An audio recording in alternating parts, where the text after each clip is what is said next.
ပြပြပြီးမယ်တစ်ချက်လုံးတာသမီတိုင်းရှောင်းနေတယ်မတိချက်မိဘကိုအိမ်ဆောင်ထားတာ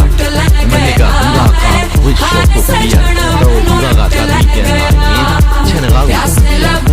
မလေးမိဘကိုတောင်းပြီးပြန်လာမိဘကချက်ကိုပြရမချောက်မိဘကိုလာစားပြီးတော့ပြီးတော့ခုနေမိဘအရှိမရှိကတော့မိဘကပြန်ရှိတယ်ကျေကြီးတူတူကိုတည်းမိဘကိုမမလို့ပေါ်ထားပြီးတော့ဆက်ဆံမိဘကိုလည်းတော့ပြီးကန်စက်တဲ့မိဘစကားကိုပြပြဒါမျိုးကိုရှောက်ရှားကြပါဗျာစိတ်ကြပါမလို့ကြပါဘူးရွေရောက်ပြီးဒုတိယအလုပ်ချက်ချောင်းနေမယ်စိတ်သက်သက်နဲ့တမန်စားခွင့်ရှိတာမိဘအိမ်တအိမ်နဲ့ရှိတာရွေရောက်ပြီးဒုတိယကြိုက်တဲ့အချိန်အိတ်ကြိုက်တဲ့အချိန်ထကာလငါးကြီးလုပ်ခွင့်ဖြစ်ခွင့်ရတာမိဘအိမ်တအိမ်နဲ့ရှိတာရွေရောက်ပြီးဒုတိယမစားမတော့ဖဲစိုးကောက်နေတဲ့အချိန်တမန်စားဖို့မရမကချော့ခေါ်ကျွေးတတ်တာကိုယ့်ရဲ့မိဘတွေပဲရှိပါတယ်ကိုလှလှမလှလှ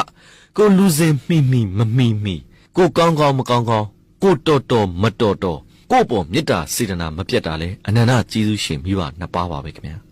ကိုမိဘကသူများတွေလိုမချမ်းသာလို့ကိုမိဘကသူများတွေလိုပညာမတတ်လို့ကိုမိဘကသူများတွေလိုလူစင်မမီလို့ကိုမိဘရဲ့အလောက်ကိုင်းကသူများနည်းတူအစစ်မမြင့်လို့ဆိုပြီးစိတ်လိုမကြမဖြစ်ပါနဲ့မရှက်ပါနဲ့မလေးမစားမလုပ်ပါနဲ့အထင်အမြင်မသေးပါနဲ့ခင်ဗျာလူရမသွင်းမဆက်ဆံပါနဲ့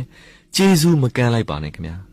လောကမှာဘာဖီအားမှမရှိပဲကိုယ်စိတ်ကြိုက်စိတ်လွတ်ကိုလွတ်တက်တောင့်တက်တာစားတောင့်နေထိုင်ခွင့်ရှိတာကိုယ့်ရဲ့မိဘအိမ်တအိမ်ပဲရှိပါတယ်။ဒဇိန်လူတွေဆိုတာကိုလုံနိုင်စွမ်းအားတစ်ခုတည်းအပေါ်မှာဒါမူတည်ပြီးတော့ကိုယ့်ရဲ့တန်ဖိုးကိုဆုံးဖြတ်ကြတာပါ။ဒဇိန်လူဆိုတာကိုလုံနိုင်တုံးပဲကိုယ့်ကိုကြည်ပြူကြမှာပါ။တိုက်တာအစာဦးကြီးတွေကိုမဆိုထားပါနဲ့တဲအိမ်အိုပြက်လေးဖြစ်နေပါစေ။ကိုယ့်ရဲ့မိဘအိမ်မဟုတ်ရင်ကိုယ်စိတ်တိုင်းကြနေထိုင်စားတော့ခွင့်မရှိပါဘူး။ဆုံးရှုံးပြီးမှမိဘတန်ဖိုးကိုသတိထားမိမဲ့အစားမိဘနှစ်ပါးတက်ရှိထင်ရှားရှိနေချိန်လေးအတွင်းမှာတန်ဖိုးထားဆက်ဆံနိုင်ကြပါစေ